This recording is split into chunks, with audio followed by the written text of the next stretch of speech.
ఈ లోకంలో చాలా పండుగలున్నాయి.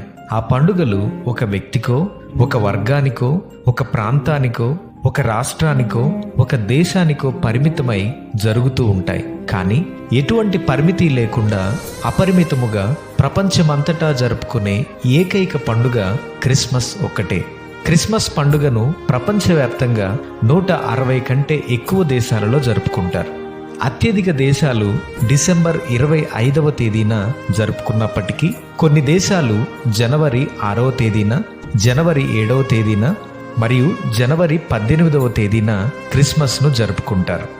ఎందుకని ప్రపంచమంతా క్రిస్మస్ను సెలబ్రేట్ చేసుకుంటున్నారు? ఎందుకంటే ప్రభువైన యేసుక్రీస్తు ఒక పల్లెకు, ఒక పట్టణానికి, ఒక ప్రాంతానికి, ఒక ప్రదేశానికి మాత్రమే ప్రభువు కాదు, ఆయన ప్రపంచానికే ప్రభువు. కాబట్టి అందుచేత ప్రపంచమంతా కూడా యేసుక్రీస్తు జన్మించిన